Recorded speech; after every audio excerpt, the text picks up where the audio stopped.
Imagine standing in a candlelit Tudor court, where destiny swings not by sword or shield, but by a brushstroke on canvas. A man, driven by power, lust, and the will to secure a dynasty, scans a portrait. The face gazing back at him is serene, delicate, alluring. He sees promise. He sees beauty. He sees his next queen. That man was Henry VIII, The Portrait, a work by Hans Holbein. A tale where image triumphed over reality and where a misjudged face altered the fate of Europe's most powerful monarchy. Jane Seymour, his supposed true love, had died shortly after giving birth to Edward, the king's only male heir. Now, widowed and wary, Henry once again sought a wife. This is not just about a mismatched royal couple. It's about diplomacy, deception, and the haunting legacy of a so-called ugly wife, the woman. And since travel was difficult and risky, especially for a woman of noble birth, a proxy had to be used, not words, not testimony, but art. He was no ordinary painter. He was a visual diplomat, a master of flattery, balanced with fidelity.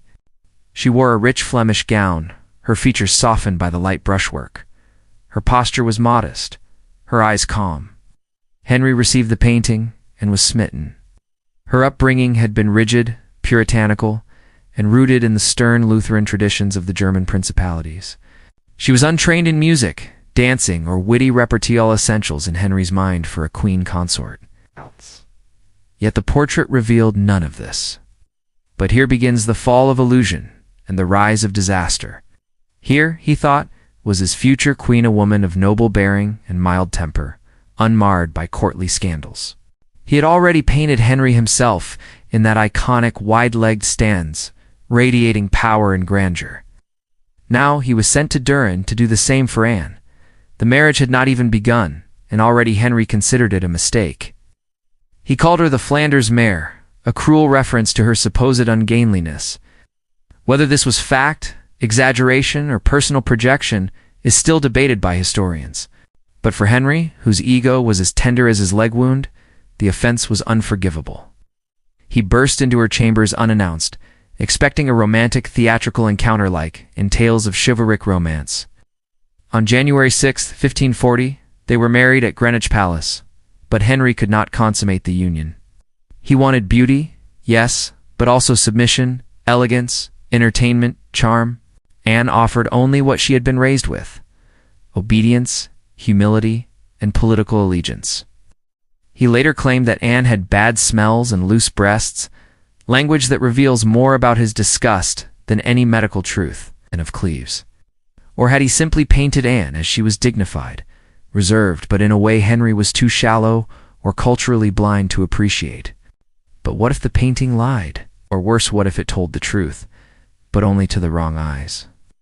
He had orchestrated it, pushed it forward, and now faced the king's growing wrath. He wanted an object of affection that soothed his vanity. This is the story of a marriage made not in heaven, but in a political union, destined to crumble on the very first meeting. Welcome to The Ugly Wife, the portrait that tricked King Henry VIII. He suggested a union with the German Duchy of Cleves, a Protestant territory. Its leader, Duke William, had no love for the Pope. A marriage between Henry and Anne of Cleves, the Duke's sister, could potentially bind England to the German Schmalkaldic League, a coalition of Protestant states. Let us begin. By the end of 1539, King Henry VIII was a man transformed, emotionally bruised, politically anxious, and biologically desperate. He was now in his late 40s, with a swelling waistline, a festering leg ulcer, the throne still lacking a secure male line. England, unmoored from the Pope and Rome, now floated in a storm of Protestant Catholic rivalries across Europe. 3 wives had already come and gone. Catherine of Aragon had been banished after 24 years of marriage. Boleyn had been beheaded on trumped-up charges. But this time, it wasn't just about romance or reproduction, it was about survival. England stood precariously between rising Catholic powers, France, and the Holy Roman Empire. To resist, Henry needed allies. And in the tapestry of 16th-century European politics, marriages were the threads of diplomacy. Enter Thomas Cromwell. Henry's most trusted advisor and architect of the English Reformation, Cromwell now turned matchmaker. Henry agreed on one condition: he must approve the woman first. Holbein was summoned. Hans Holbein, the younger, court painter to the king, was tasked with capturing Anne's likeness in a portrait. And Holbein did what he always did, painted her with dignity, grace, and subtle charm. But the truth, if it lay in that painting, was lost in translation. Anne of Cleves was no court beauty by Tudor standards. She wore no French fashion. She knew no courtly flirtation. The marriage contract was drawn. The alliance seemed secure. In December 1539, Anne set sail for England. Henry waited, eager to meet the woman who, as he later said, had bewitched him by image. As was Henry's habit, he disguised himself to surprise his bride upon her arrival in Rochester.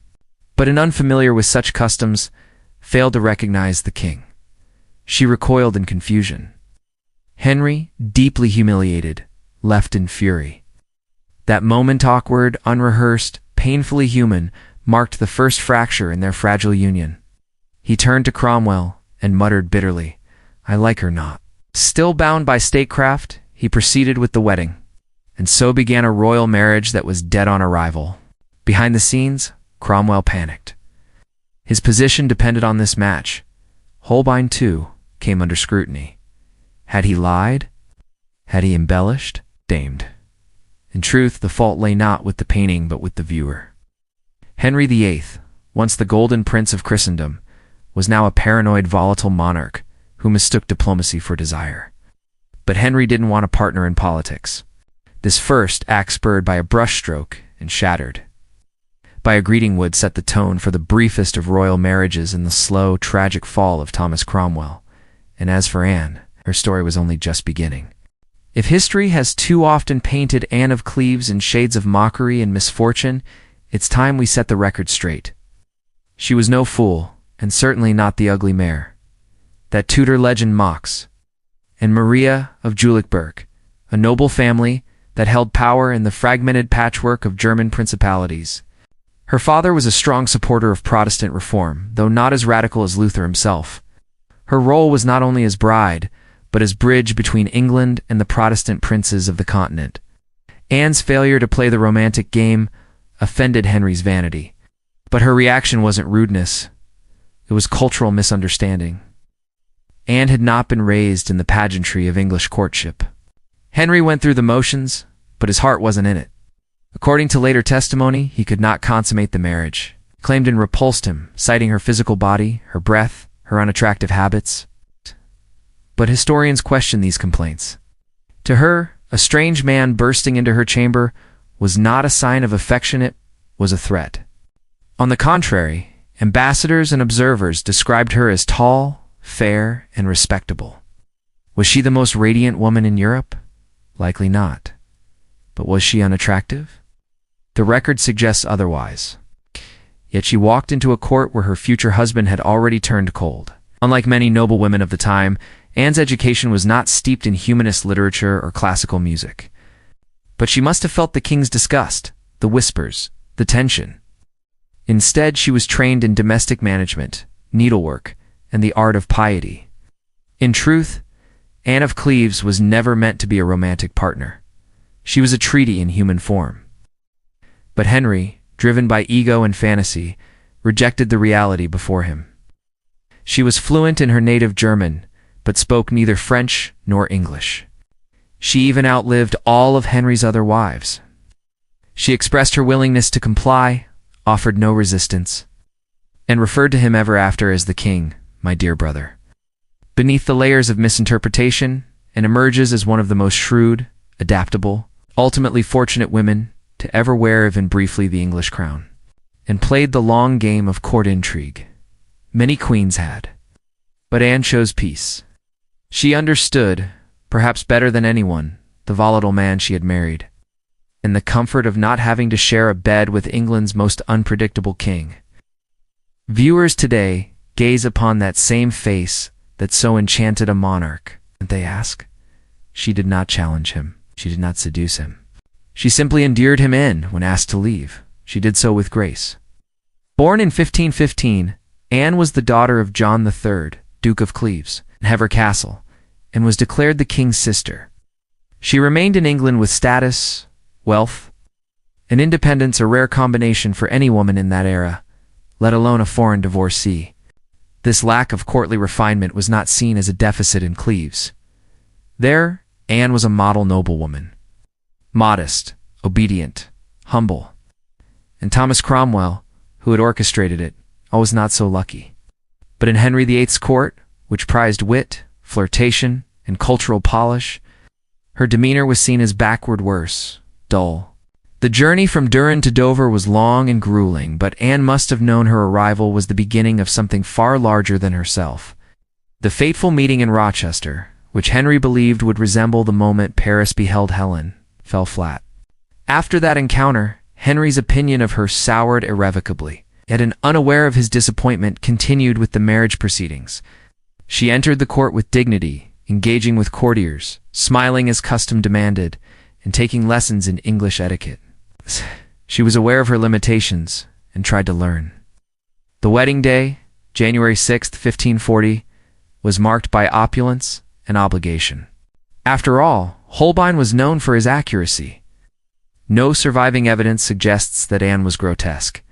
So what went wrong? Perhaps the better question is, what did Henry expect? He had convinced himself based on one portrait that he would receive not just a wife, but a muse. Anne, for her part, remained poised. She followed the customs, endured the cold shoulder, and performed her ceremonial duties. By spring, it was clear the marriage would not last.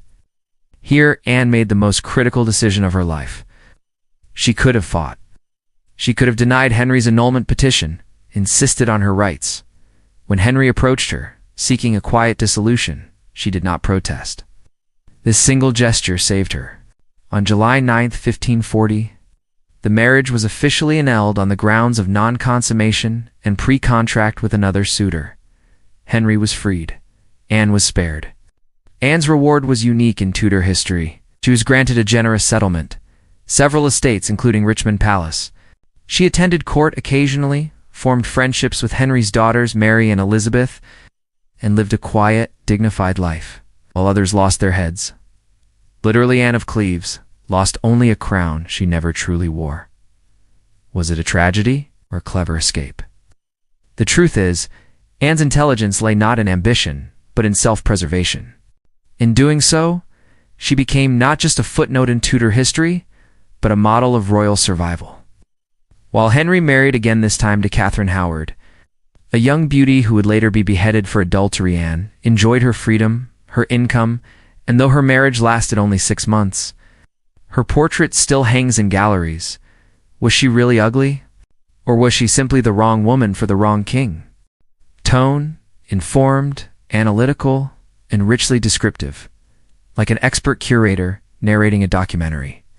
To understand the full scope of the Anne of Cleves affair, we must turn our gaze not just to kings and queens, but to the man who held the brush. Hans Holbein the Younger, court painter to Henry VIII, played a pivotal role in this tale, not as a conspirator, but as a craftsman caught between truth and diplomacy.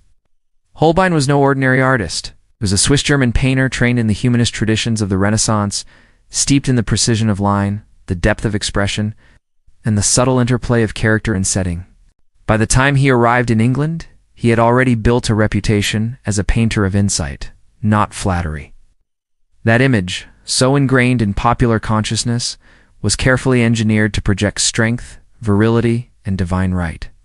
Henry's physical flaws, his swollen leg, his bloated figure, his aging eyes, were hidden beneath a tapestry of royal illusion. Her features were even, her gaze composed, her posture demure. Nothing in the painting screamed seduction. Henry, accustomed to English court beauties, trained in music, dance, and wit, saw what he wanted to see. A docile queen wrapped in mystery. But neither did it hint at disapproval. It was, by most modern standards, a diplomatic success, neither overly flattering nor cruelly honest. Truth could offend. Holbein was painting within the confines of court politics, where an overly honest brush could cost a man his career or his life. He went on to paint other members of the Tudor court, including Jane Seymour, Thomas More, and Anne Boleyn's father, Thomas Boleyn. His precision, clarity, and eye for psychological detail continued to define Tudor portraiture. His sitters were often rendered with unforgiving realism. Every wrinkle, every fold of fabric, every weary brow meticulously documented. He traveled to Turbulent in 1539, commissioned not just to capture a likeness, but to craft an image worthy of a queen. It was not the first time portraits had been used for matchmaking. Visitors gaze upon it with curiosity and sympathy, wondering how such a composed, dignified woman could have caused such royal revulsion. The answer, as ever, lies in expectation. Henry expected Venus. Holbein delivered reality. His painting, still graceful and poised nearly 500 years later, remains one of the few honest artifacts in a drama filled with miscommunication, insecurity, and royal ego. The tragedy was that no one, especially the king, was prepared to see her. Anne's face is not distorted, nor is it stylized. There is warmth in her eyes, reserve in her bearing, and a certain inner grace.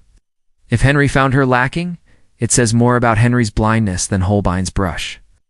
In the Renaissance, to paint a person was to define them. A portrait was not just a mirror, it was a message.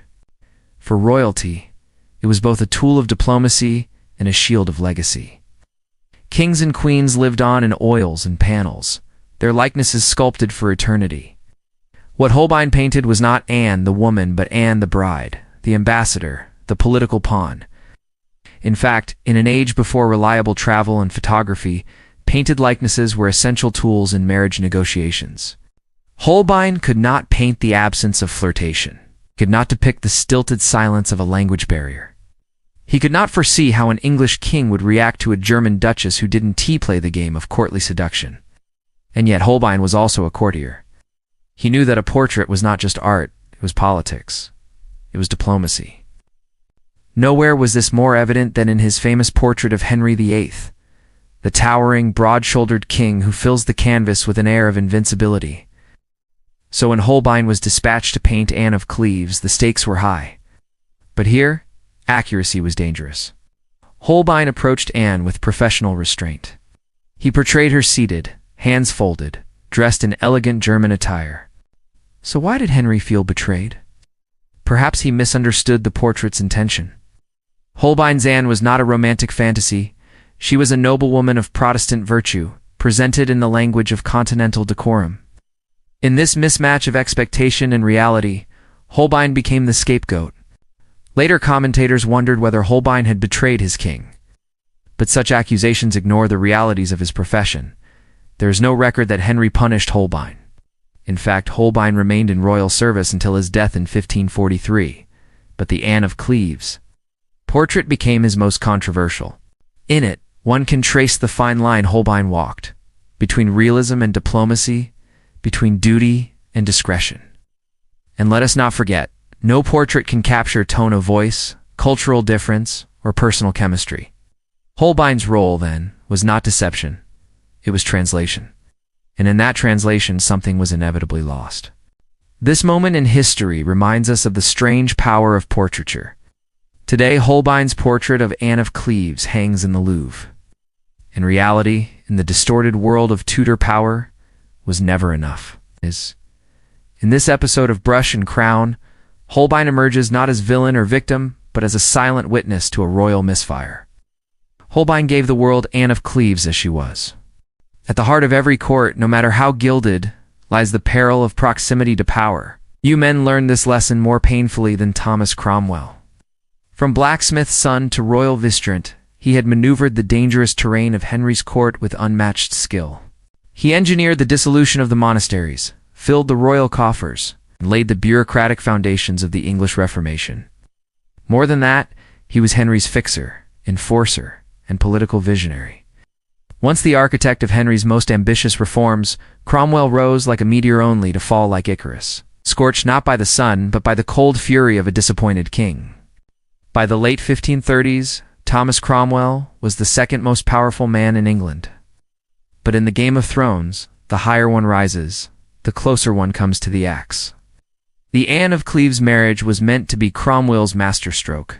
By uniting Henry with a Protestant duchess, he sought to tie England to the reformist cause in Europe, and to counterbalance the threats from Catholic France and the Habsburg Empire. Chief among them was the Duke of Norfolk, an old-school Catholic noble who loathed Cromwell's reformist zeal and common birth. Norfolk's niece, Catherine Howard, a beautiful teenager, had captured the king's eye. If Anne could be removed and Catherine installed, the Reformation could be slowed, perhaps even reversed. Cromwell would be ruined. She was everything Anne was not: young, vivacious, flirtatious. The marriage, in his view, was not just advantageous, it was necessary. No warning, no explanation.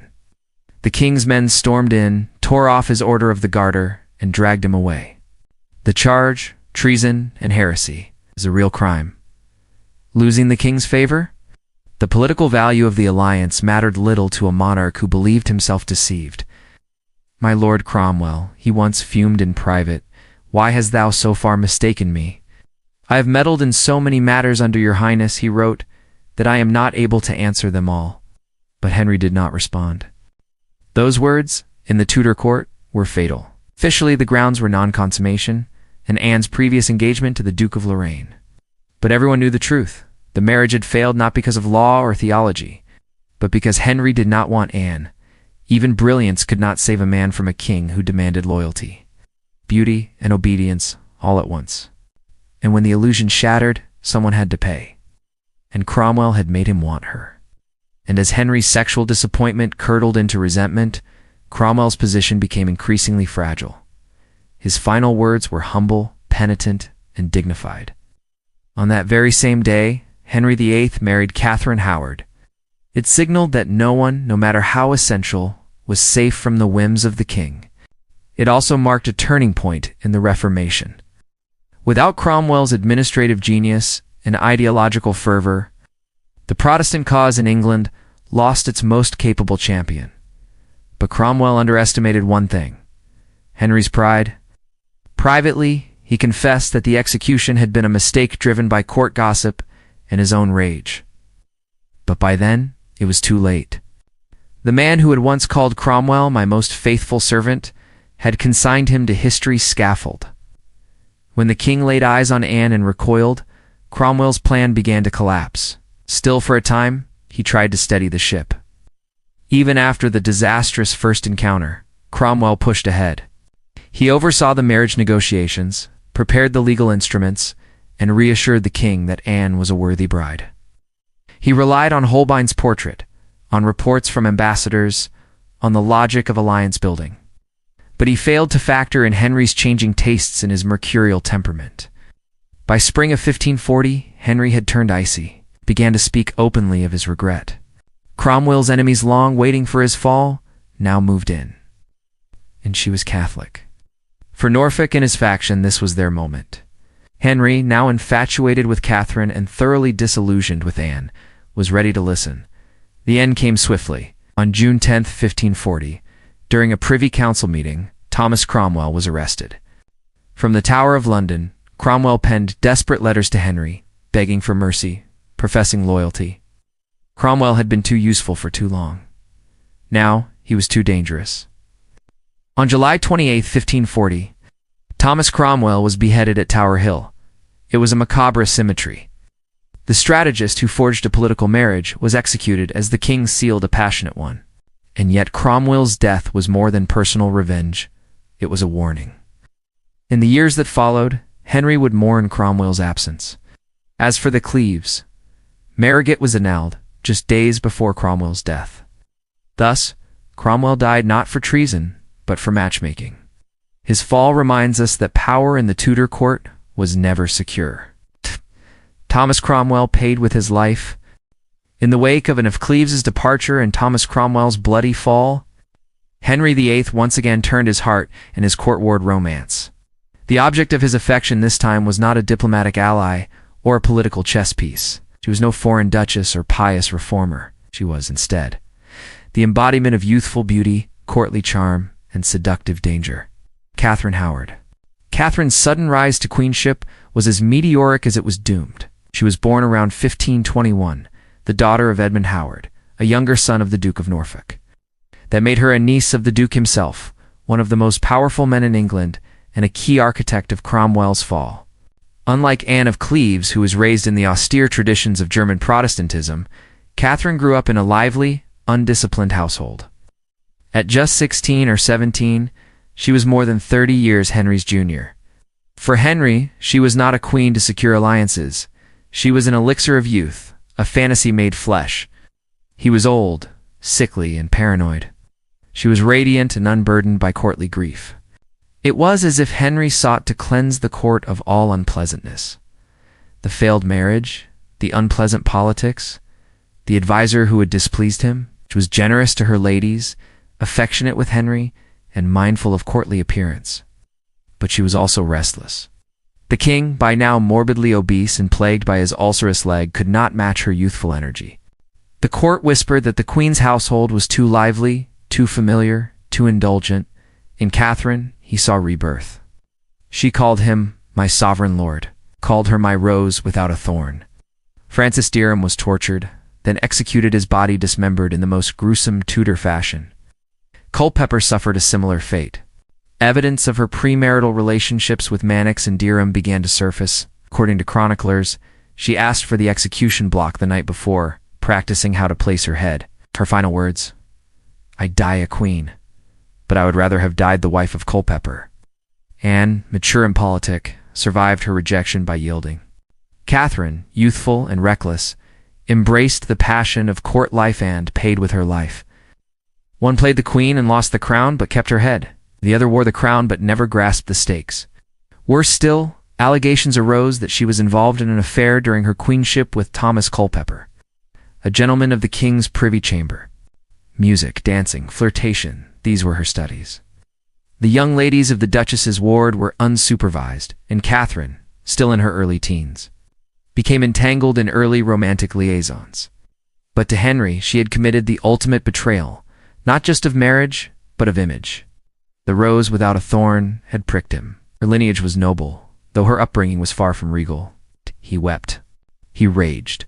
He collapsed into despair. His pride was wounded, and his paranoia reignited.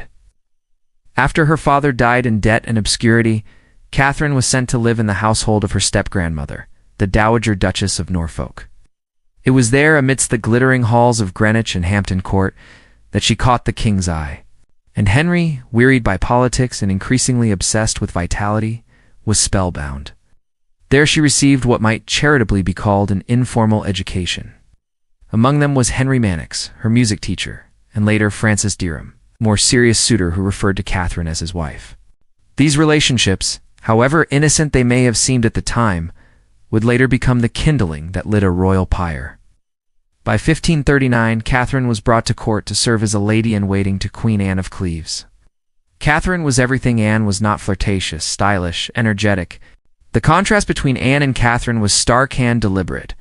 Catherine did not need a Holbein portrait. Her beauty was evident, her allure immediate. The marriage took place on July 28, 1540, the very day Cromwell was executed. But beauty, as the Tudor court had long learned, is never without risk. Catherine's behavior as queen was, at first, praised, and then came the rumors. By late 1541, it emerged that Catherine may not have been as innocent as Henry believed.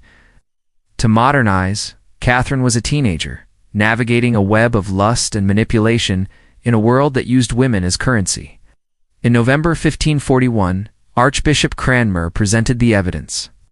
At first, Henry refused to believe it. Catherine, once a court favorite, was now kept under house arrest. Her household was interrogated. Letters were seized. Confessions were extracted. As for Catherine, she was stripped of her title, charged with treason, and imprisoned in the Tower. On February 13, 1542, she was beheaded on Tower Green. She was just about 20 years old. The tragedy of Catherine Howard serves as a cruel mirror to that of Anne of Cleves. Henry, now 5 wives deep, had failed again. But the court would never be the same. Catherine's downfall reminded everyone. The Tudor court was a theater of masked sand. Behind each mask was a blade. While Catherine Howard's brief blaze of glory ended in blood, Anne of Cleves, once scorned, now forgotten, lived on in quiet dignity. She had entered the English court as a foreign bride, rejected by the most volatile monarch in Christendom, and yet emerged not as a casualty, but as a survivor. Henry, surprisingly generous, assigned her a lifetime income of £4,000, an enormous sum and a portfolio of properties, including Richmond Palace, Bletchingley, and Hever Castle, the former home of Anne Boleyn. In addition, she was given precedence in court below the queen, but above all other ladies, and most significantly, she was awarded the title the King's Sister. She formed friendships with both of Henry's daughters Mary and Elizabeth and maintained a cordial, even affectionate, relationship with the king himself. Letters from foreign envoys describe her as cheerful, content, and popular among those who visited her estates. In many ways, Anne's post-marriage life is one of the most remarkable in Tudor history, not for its drama, but for its success. It was a diplomatic shield. Under Edward's Protestant regency, Anne's religious upbringing was again aligned with the court's values. But she was, by birth and doctrine, a Protestant. Mary, now queen, and wary of any perceived religious dissent, kept Anne at arm's length. But when Mary I took the throne in 1553 and re-established Catholicism, Anne's position became more uncertain. Or perhaps she recognized that her freedom, rare and precious, was more valuable than another political alliance. She maintained her household, managed her finances, and watched as the Tudor world shifted once more. She had kept ties with reformist families, and her status as a foreign Protestant made her suspect. She was the last of Henry VIII's 6 wives to pass away. She escaped the scaffold. She secured wealth, independence, and dignity in a time that offered women none of these things. Fittingly, she was buried with honor at Westminster Abbey, not as a former queen, but as a member of the royal family. Her tomb, set beside the high altar, bears an inscription not of rejection, but of respect. She navigated the treacherous terrain of Tudor politics with restraint, wisdom, and unshakable composure. However, no evidence ever emerged of her involvement, and no charges were brought. Still, after this episode, she faded even further from the public eye.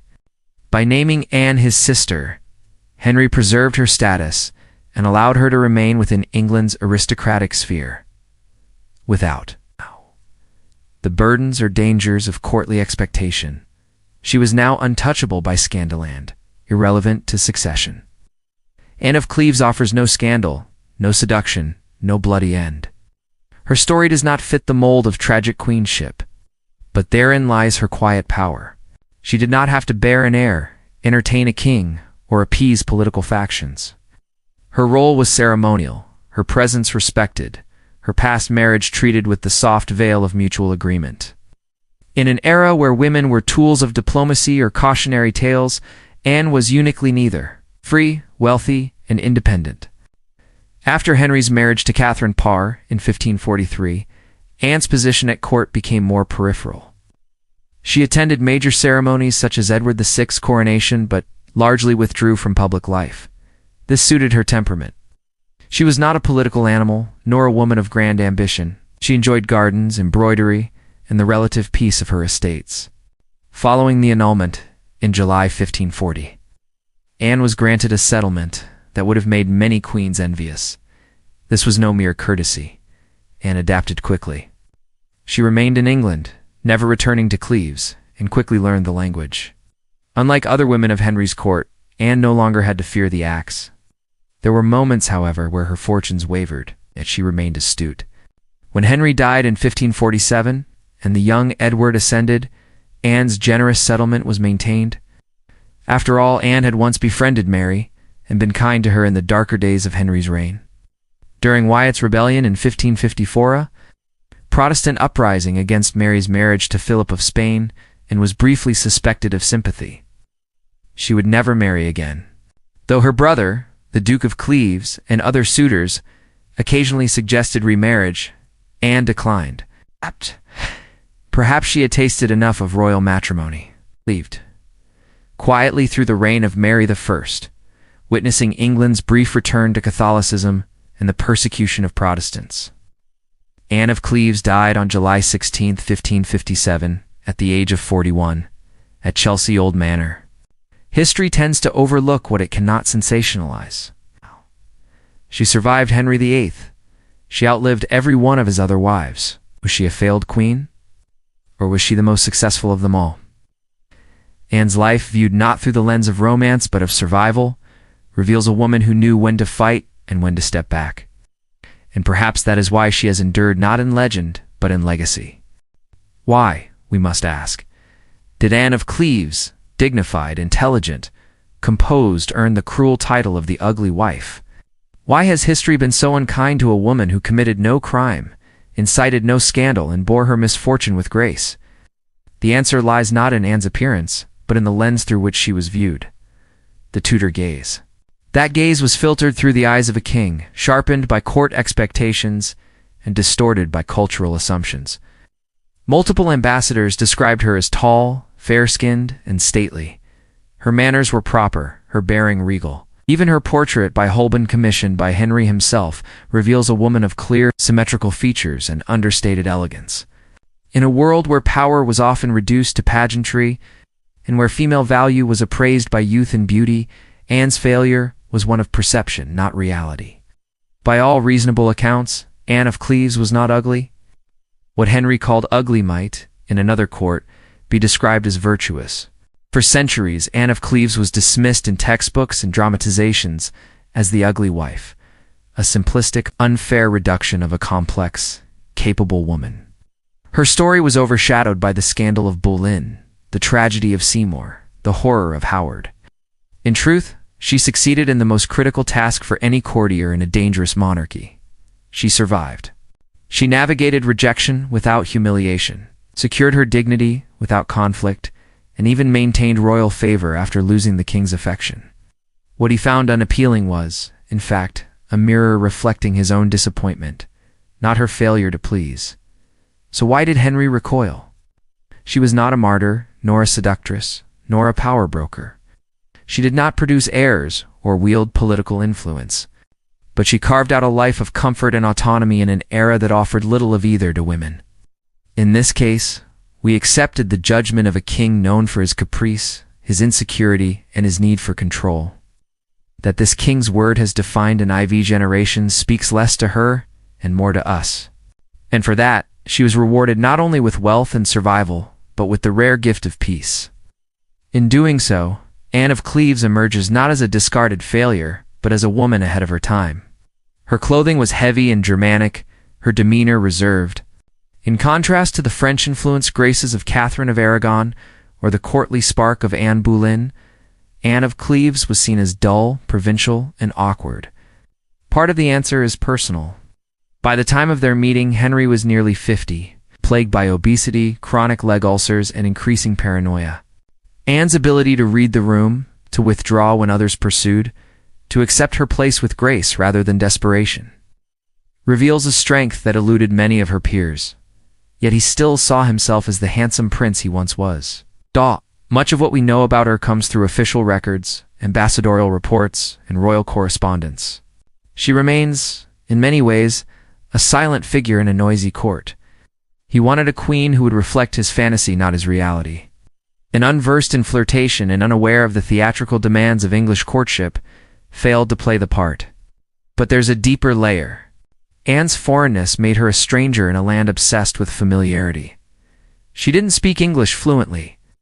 She didn't know English dances. In short, she did not conform to the Tudor ideal of femininity. Playful, cultured, submissive, but alluring. And yet this Tudor standard was neither universal nor timeless. Even more troubling is the way later history adopted Henry's judgment. But in recent decades, historians have begun to revisit Anne's legacy and, not a moment too soon. Modern scholarship has questioned not just the description of Anne's looks, but the very idea of her being a failure. And so, the question arises. Why has survival, quiet intelligence, and political tact been so undervalued in favor of beauty, drama, and tragedy? Anne of Cleves challenges us to rethink what we consider successful queenship. The term ugly wife thus becomes not a reflection of an S-face but of Henry's failure to see beyond it. It also reflects the broader problem of historical storytelling. We often accept the judgment of the powerful without question, and what of Anne's own voice?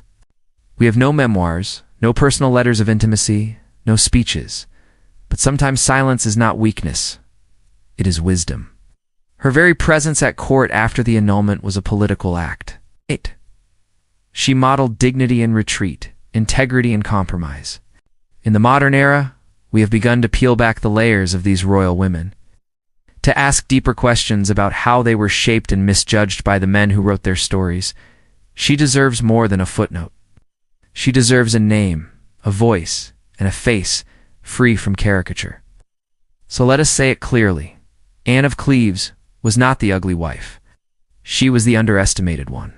To understand Anne of Cleves fully, we must see her in the company she kept heaven, if only by circumstance, for she was one of 6, each bound to the same man, each touched by the same crown.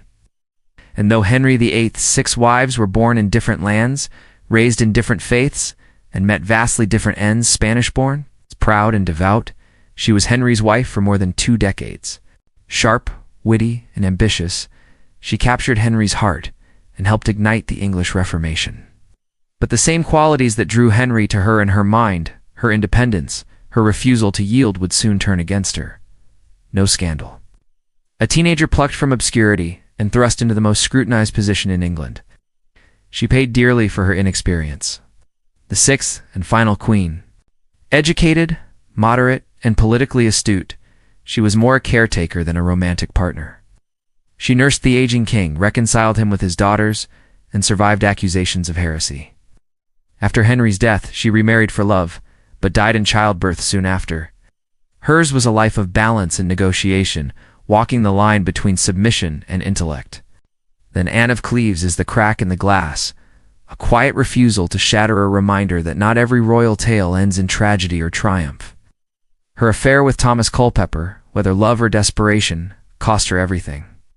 Beheaded at 19, she was remembered not for her voice, but for her silence.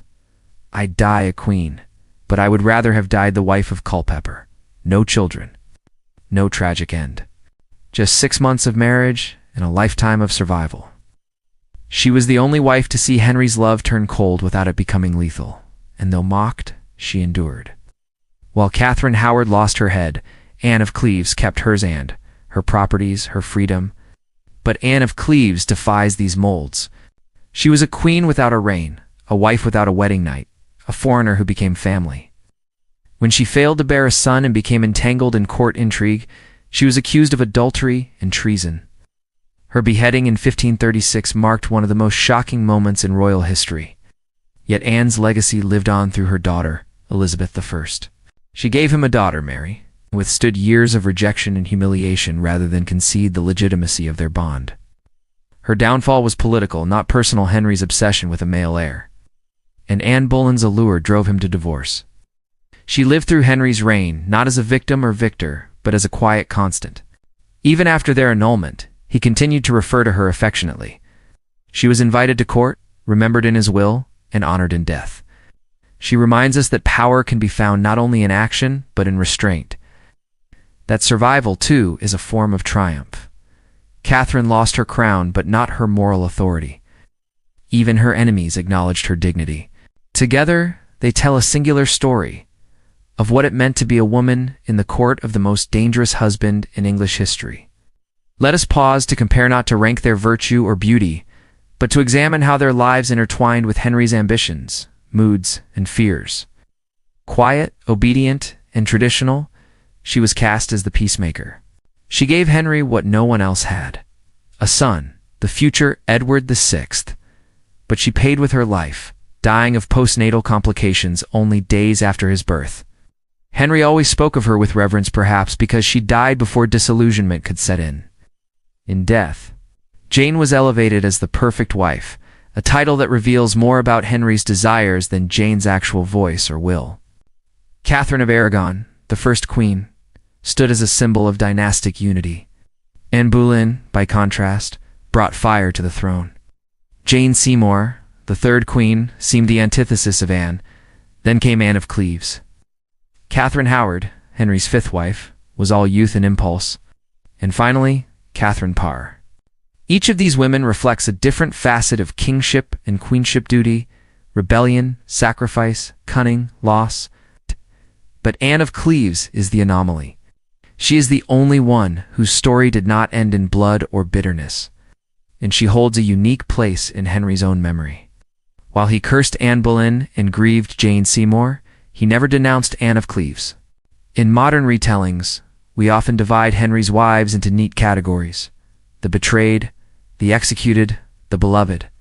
If the story of Henry VIII's 6 wives is a mirror of his soul, she endured him in the Tudor court, that was more than enough. And if Cleves' story cannot be fully appreciated without stepping back to observe the wider canvas, literally and figuratively, upon which Tudor England painted its identity, like those of her sister queens, was not merely written in ink and blood, but illustrated in oil, gilded frame, and curated pageantry. In Tudor politics, image was not just ornament, it was the language of power.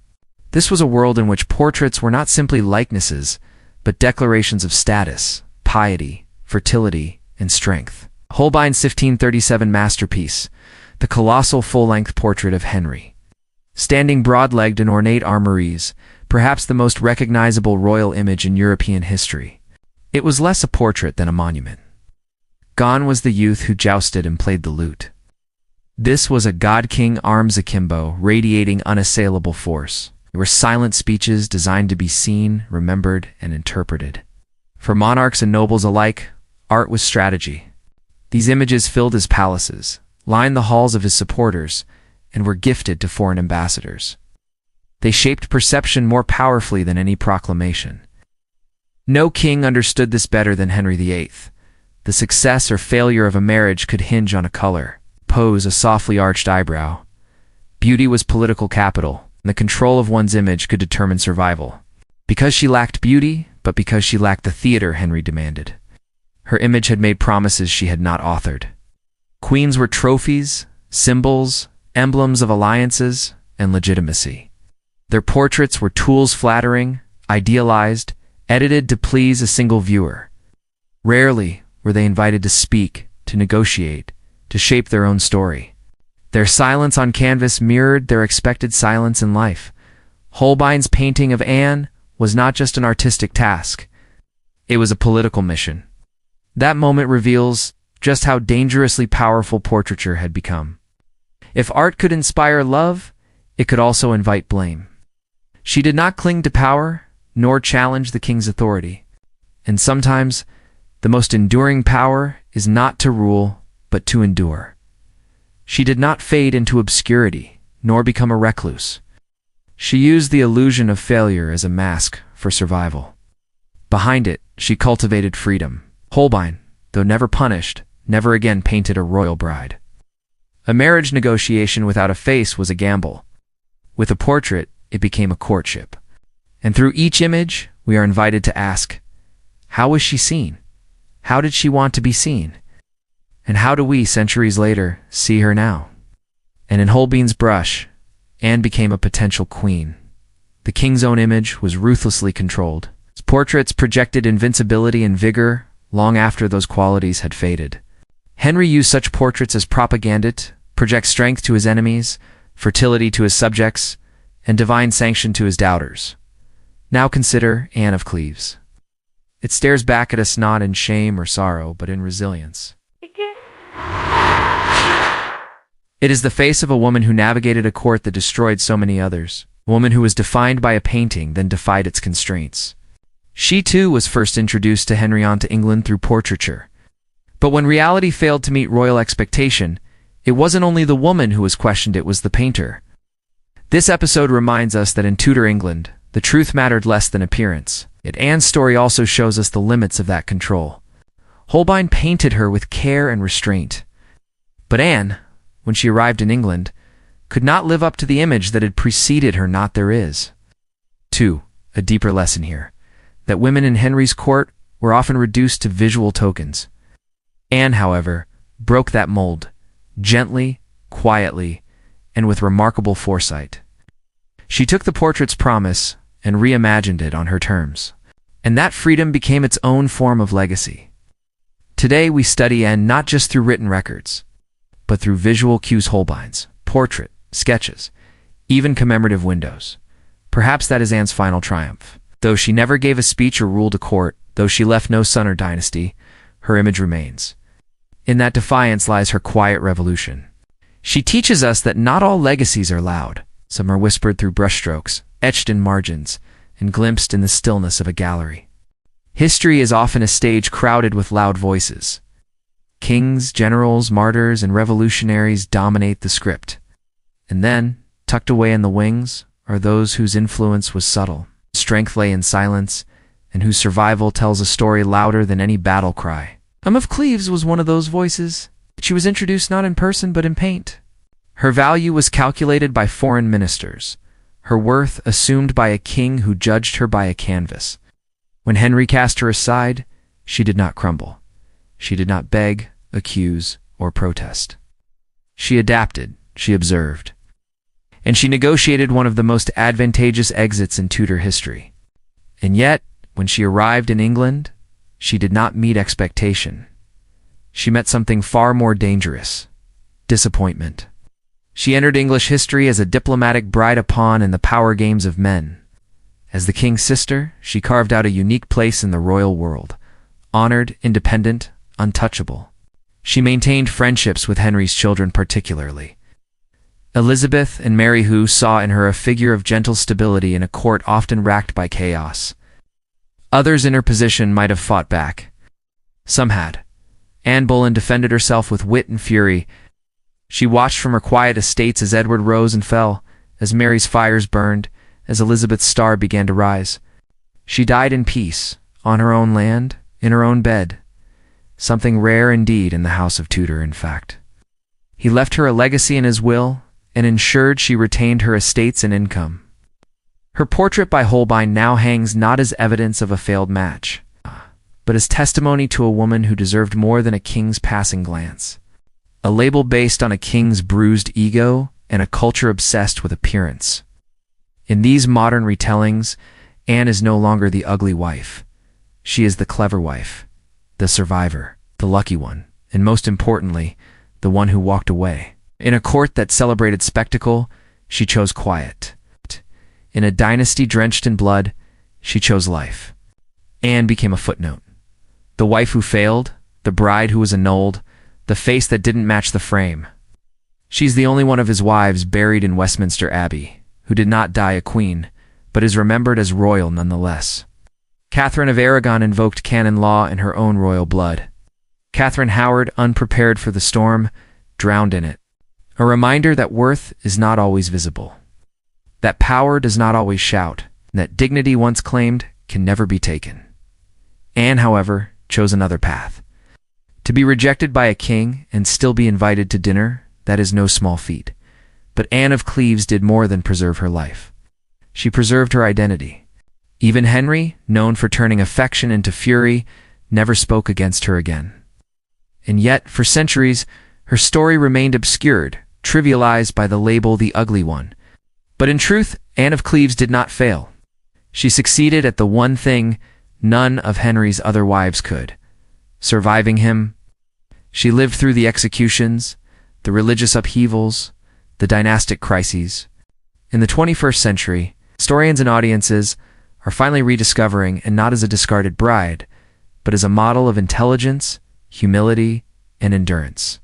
Plays, documentaries, and historical novels have begun to rewrite her story, giving her a voice that was too often denied. Life forces us to reevaluate what we consider strength.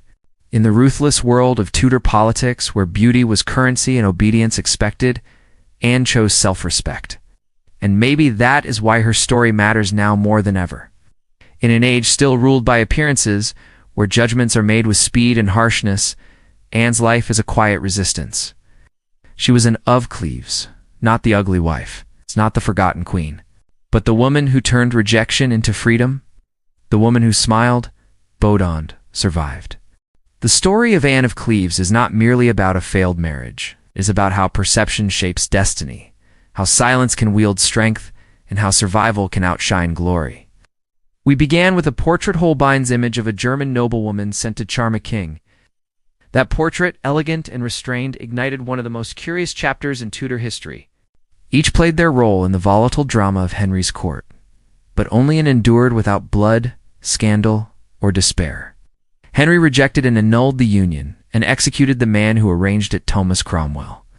And yet amid the chaos, Anne made a choice that changed her fate. She did not cling to a crown. Anne's failure was never in her face, but in her refusal to perform a role she'd never rehearsed.